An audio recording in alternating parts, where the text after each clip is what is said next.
Bonjour tout le monde, bienvenue dans cette première vidéo de l'année. Pour commencer gentiment cette nouvelle année, on va simplement faire un petit tour de l'actualité. Si vous suivez un petit peu le marché crypto, cette dernière semaine a été très intéressante. On connaît un joli rebond et on va voir ici dans cette vidéo si c'est pour autant qu'il faut s'emballer, crier au bull run et aller all-in dans le marché, ou si justement il faudrait peut-être penser à faire attention. J'ai fait un petit tour sur Twitter et il y a pas mal d'avis qui divergent. Alors en ce moment Twitter est très bullish par rapport aux crypto, tout le monde pense que ça va vraiment repartir, je pense aussi, mais peut-être pas dans l'immédiat. Il y a des signaux techniques long terme qui annoncent un potentiel retournement de marché. Maintenant voilà, je pense que c'est... Je pense pas qu'il faut y aller all-in pour autant. On va regarder ça. Donc ici, sur l'échelle de temps 2 semaines, on a le MACD qui vient de cross bullish. C'est un indicateur qui, historiquement, a prouvé qu'il était plus ou moins fiable. On regarde ici, c'était en 2019. On cross bullish, 242% de hausse. Ici, pareil, en 2020, on cross bullish, 652% de hausse. Alors maintenant, bon, on voit ici qu'on l'a fait une fois, fin 2022. Et ça n'a rien donné. Donc c'est pour ça que ce sont des indicateurs, c'est juste des backtests, c'est pas 100% fiable, c'est toujours à prendre avec des pincettes, mais on voit que 2 fois sur 3 ça a fonctionné. On pourrait penser que cette fois-ci ça pourrait le faire. Et vers où est-ce que cette potentielle hausse pourrait nous mener? Ça c'est la question que tout le monde se pose. Le chiffre symbolique et la barre symbolique des 100 000 $ sont évidemment aux portes du Bitcoin, je pense, avec un ATH à 70 000 $. Je crois que si on leur dépasse, les 100 000 ne seront pas déconnants. Alors, ce qui est intéressant, c'est de regarder ce qui s'est passé antérieurement, même si les résultats passés ne garantissent pas les résultats futurs, évidemment.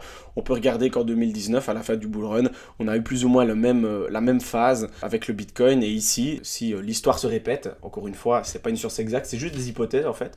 Et ben on pourrait penser que on a encore pas mal de chemin de hausse devant nous. Ici, le H-Ribbon, pareil, c'est des indicateurs qui sont couplés souvent, il faut pas les regarder un par un, mais c'est vrai que quand on voit ça, que pas mal d'indicateurs se mettent au vert, on peut se dire que, ok, il y a peut-être plus de chances que si c'était juste un indicateur comme ça qui sort de nulle part, qui passe à l'achat. Ici, ça m'a l'air plutôt encourageant. Quand la pastille devient bleue, c'est un signal d'achat. Il l'a eu quelques fois durant son histoire, alors certes, ça n'a pas toujours marché, mais on peut voir que généralement, ça a proposé de belles zones d'achat. Ici, belle zone d'achat. Ici, pareil, dans toute cette zone-ci, belle zone d'achat avec une belle hausse par la suite. Ici, bah, un peu mitigé, mais encore une fois, le Covid, personne ne pouvait le prévoir. Donc ça, même l'indicateur ne pouvait pas dire, ah bah tiens, il va y avoir un confinement mondial qui va purger les marchés de plus de 50%. C'était pas possible à prédire et à prévoir. Ici, pareil. Ici, pareil. Enfin... middle, enfin ouais aussi. La pastille bleue ici est apparue juste avant la deuxième partie du bull run, avant 2021, avant fin 2021, je crois qu'on était en été. Et ici, la pastille bleue apparaît. Alors voilà, avec ça, avec le MACD en 2 semaines, on pourrait peut-être se dire que c'est solide. Alors pour revenir là-dessus, je crois qu'il y a peut-être un autre indicateur qui le précise, c'est des échelles de temps weekly. Ça veut dire que même 2 semaines, donc c'est encore plus l'échelle de temps est élevée, plus l'analyse graphique que vous allez en faire est susceptible de fonctionner. Ici, en échelle de temps 2 semaines, c'est pas impossible qu'il y ait un retracement et que le Bitcoin ait récupéré les 19-20 000 $. Plus bas, ce serait très compliqué, mais c'est pas possible qu'il y ait un retracement et que ça n'invalide pas pour autant ce croisement bullish. Si. Donc voilà, ça c'est des choses qu'il faut vraiment comprendre, c'est que c'est des échelles de temps très longues et que ici, sur le court moyen terme, c'est pas possible que le marché se retourne. Alors on a Altcoin Daily, je sais pas si vous connaissez, c'est une chaîne crypto anglophone très intéressante. Si vous comprenez un petit peu l'anglais, je vous le conseille, qui dit que si le Bitcoin n'atteint pas les 100 000 $ cette décennie, supprimera son compte. Je ne sais pas s'il parle de son compte Twitter ou son compte ou sa chaîne YouTube. Son compte Twitter, 1,3 million followers, ce serait quand même dommage. Maintenant, moi, je pense aussi que cette décennie, les 100 000 sur Bitcoin, on devrait y arriver. Bitcoin Archive qui nous dit que le halving est dans 434 jours. C'est vrai, c'est intéressant à rappeler. C'est souvent l'élément, ou caractérisé en tout cas comme l'élément déclencheur de chaque bull run. On dit souvent qu'après le halving, une période de hausse s'ensuit. On peut regarder ici que historiquement, ça a été le cas. En 2016, halving de 2016, bull run. Halving de 2020, bull run. Et ici... ben voilà. Est-ce que après l'halving de 2024, s'en suivra un bull run? Qui vivra verra, j'ai envie de dire. Mais logiquement, le principe même du halving, c'est de diviser la récompense des mineurs par 2. Donc le Bitcoin devient 2 fois plus compliqué à générer et à créer. Donc ça veut dire que pour autant que la demande pour le Bitcoin reste constante, voire croissante, le prix risque très fort de prendre de la valeur. C'est les principes fondamentaux de l'économie en général. Si la demande est croissante par rapport à un actif dont l'offre diminue, bah, c'est logique que le prix augmente. Donc c'est comme ça que le halving fonctionne. C'est pour ça que tout le monde l'attend avec impatience pour justement espérer une nouvelle hausse et peut-être emmener le Bitcoin vers les fameux 100 000 $, 150 000, 200 000. Ça, c'est après, on verra bien jusqu'où ça va, quoi. CZ, le PDG de Binance, qui dit que quand il travaillait chez McDonald's il y a 30 ans à Vancouver, il gagnait 4,5 $ de l'heure. Rendez-vous compte que ce mec, au top du bull run, avait une fortune estimée à 90 milliards de dollars. Je ne sais pas si vous imaginez. C'est sûr que passer de 4,50 € de l'heure à fortune estimée à 90 milliards, c'est pas le même train de vie, je pense. À noter également que du coup, pendant ce bear market, cet homme a perdu, je crois, c'est plus de 80 milliards de dollars. Après, il lui en reste 10, ça vous allez me dire, c'est toujours pas mal, mais je crois que ça fait quand même, ça pique. Alors si vous avez perdu de l'argent, dites-vous qu'il y en aura toujours qui ont perdu plus que vous, dont ce mec.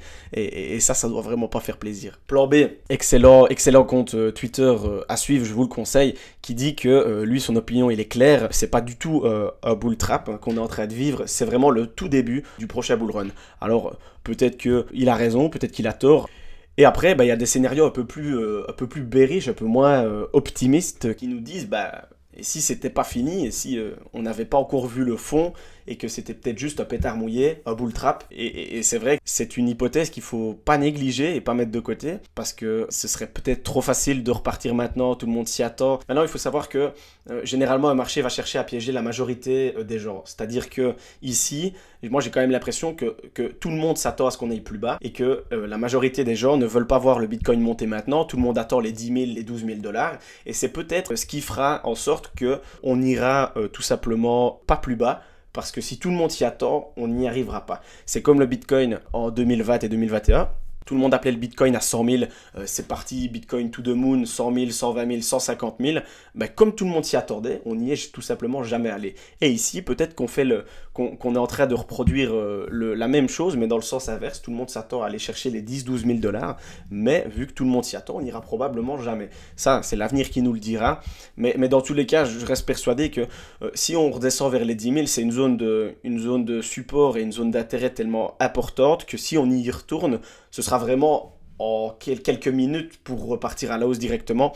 Il y a des ordres d'achat massifs, à mon avis, qui attendent le Bitcoin là et qui ne le laisseront certainement pas s'aventurer trop longtemps autour des 10 000 $. Ce serait une opportunité d'investissement vraiment incroyable, mais je ne suis pas certain qu'elle arrivera. Alors, pareil, encore bah ça c'est le 2 weekly MACD, donc on l'a vu en tout début de vidéo. À chaque fois qu'il a croisé bullish et que le signal a donné son feu vert, bah c'est vrai que ça a plutôt porté ses fruits, que ce soit un signal bearish ou un signal bullish. Alors c'est vrai qu'encore une fois, ici, on a un signal bearish et on remonte. Ici, signal bearish, on crash, signal bullish, on remonte, signal bearish, on crash, signal bullish, on remonte. Signal bearish, ok, mais on remonte par après quand même.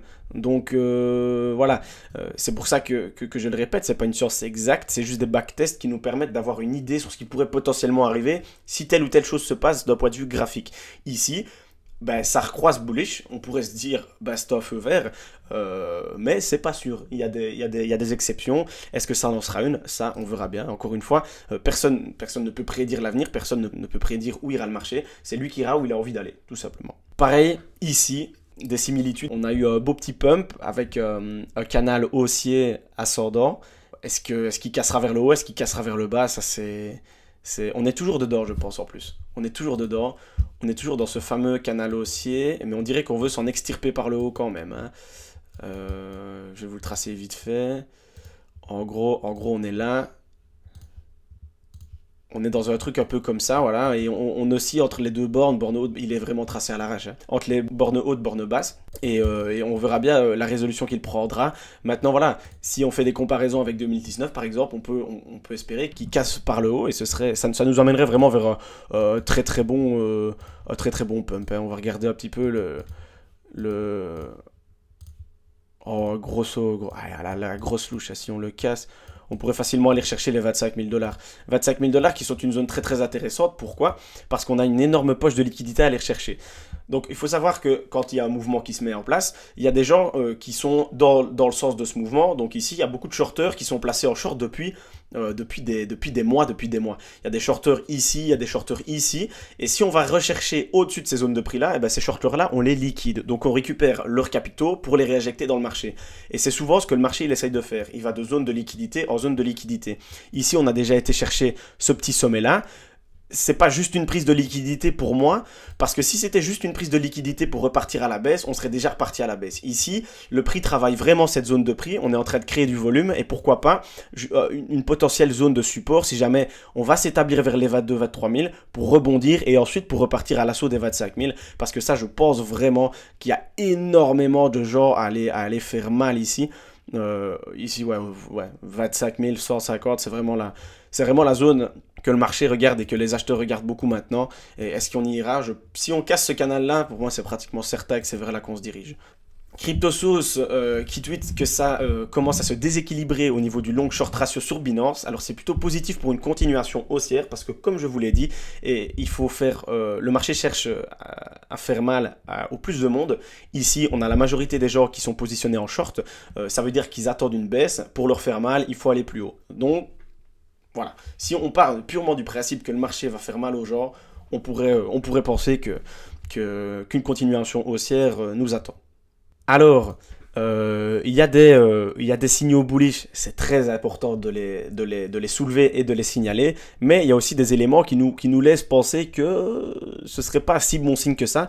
On s'approche vraiment et on a même touché une énorme droite de tendance baissière, une énorme résistance qui fait office de résistance depuis maintenant très longtemps. Waouh! On était en fin 2021. Ouais, donc depuis plus d'un an. Alors justement, si tout le monde la voit, peut-être que le marché ira au-delà de ça pour piéger ceux qui l'ont vu et qui se mettent à shorter maintenant. Encore une fois, ça c'est très compliqué à définir. Maintenant, en termes de probabilité, c'est sûr que c'est plus pertinent à ce niveau-là de prendre un short que de prendre un long. Par exemple sur le marché, de parier à la baisse. Ou bien justement de ne rien faire si vous n'êtes pas sûr. Ça c'est clairement des zones de prix où il faut vraiment pas jouer au con comme on dit. Parce qu'en plus là voilà, c'est sûr qu'on travaille cette zone-là pour peut-être aller s'établir au-dessus, mais ça reste une zone de prix qui fait un petit peu plus résistance que support pour l'instant, donc il faut vraiment se méfier. Alors ici, c'est intéressant aussi de le rappeler, le marché crypto est très cyclique pour l'instant et je pense qu'on se dirige vers une cyclicité de moins en moins prononcée. Plus les capitaux vont entrer, plus justement le marché va être linéaire et moins vraiment comme on voit ici, bull market, bear market, accumulation, bull market, bear market, accumulation. Et on voit vraiment que c'est caractérisé par une hausse énorme pour le bull market, une baisse énorme pour le bear market. Pendant l'accumulation, ça monte, ça descend, ça merdouille un petit peu, on ne sait pas trop ce qu'on fait. Ça monte de manière exponentielle pour le bull market, ça redescend pour le bear market, et là on va peut-être rentrer, et c'est vrai que d'un point de vue temporel uniquement, ça correspond tout à fait, et on rentre peut-être du coup dans une période d'accumulation si on se fie au dernier bull run, peut-être, moi je l'espère, en tout cas ça fait quand même des mois maintenant que j'accumule et que je continue d'acheter, et que je changerai le prix peu importe, plus il est bas forcément, mieux c'est pour l'avenir, mais dans tous les cas, moi mon accumulation a déjà commencé, et elle s'arrêtera, je pense, à mon avis, d'ici 2025, moi je pense que j'arrêterai d'acheter et je chercherai un moment, un bon point de vente. Bon voilà, on a fait le tour des actus Twitter. Je voulais parler un petit peu de certains articles sortis sur Cryptos, mais je vois qu'on est déjà à 20 minutes, ça fait déjà beaucoup. Bien que, allez, une petite parenthèse vite fait quand même. La Société Générale, qui est une grande banque en France, a fait sa toute première transaction de DeFi sur MakerDAO. Donc c'est bien, ils ont emprunté 7 millions de dollars en stablecoin via un protocole de finance décentralisée. Donc ça veut vraiment dire, ça traduit vraiment bien l'envie des institutionnels d'enclencher la première et de suivre le pas des cryptos. Et c'est vraiment super intéressant de voir que le système banquier traditionnel collabore un peu avec la finance décentralisée qui a peut-être pour but de remplacer tous ces systèmes-là qui sont centralisés, etc. Donc moi je trouve que c'est super positif. Donc espérons que ça continue dans ce sens-là. Voilà, c'est tout ce que j'ai à dire pour cette vidéo. En tout cas, c'était vraiment une petite vidéo d'actu parce qu'il y avait vraiment pas mal de choses à dire. Alors, est-ce que c'est finalement le le bon moment pour acheter et pour investir. Moi, je pense qu'il n'y a pas vraiment de bon moment parce que si on attend le bon moment, il n'arrive jamais, tout simplement. Je pense que si vous partez du principe que vous allez acheter et que vous allez faire du dollar cost average, c'est une technique d'investissement super intéressante que je recommande à tout le monde. Je vais faire une vidéo aussi là-dessus. Vous pouvez commencer. C'est-à-dire que moi par exemple j'achète des cryptos toutes les semaines, vous pouvez acheter vous des cryptos tous les mois, c'est super pratique via Binance, vous pouvez le faire de manière totalement automatique, donc moi je trouve ça très très sympa.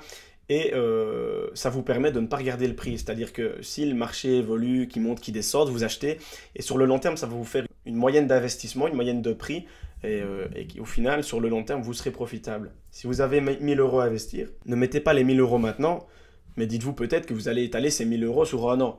Et vous allez investir, je sais pas, environ à peu près une centaine d'euros tous les mois. Et ça, c'est plus intéressant. Après, investir dans quel projet, ça j'ai envie de dire, c'est à vous de faire vos recherches. Maintenant, il y a les deux classiques, Bitcoin, Ethereum, évidemment, je pense qu'ils font partie des DCA d'absolument tout le monde. Mais après, pour le reste, ça c'est à vous de voir. Donc peut-être pas le bon moment de mettre all-in, il n'y a jamais de bon moment pour mettre all-in de toute façon, mais un bon moment pour rentrer de manière progressive, tout à fait, parce qu'on est quand même sur un Bitcoin à 21 000 $. Si on regarde l'ATH à 69 000, partons du principe que le Bitcoin a de fortes chances de récupérer au moins les valeurs qu'il a été frôlé en 2021.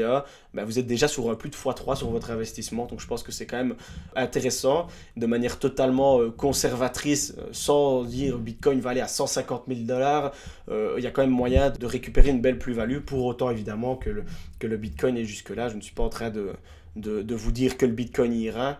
Faites vos propres recherches, je ne suis pas conseiller financier. Cette vidéo ne propose aucun conseil en investissement. Je vous explique juste ce que moi je fais et ma vision du marché. Donc voilà, c'est tout pour cette vidéo. Je vous remercie d'avoir regardé jusqu'au bout, si vous avez regardé jusqu'au bout. Et on se retrouve très bientôt pour la prochaine.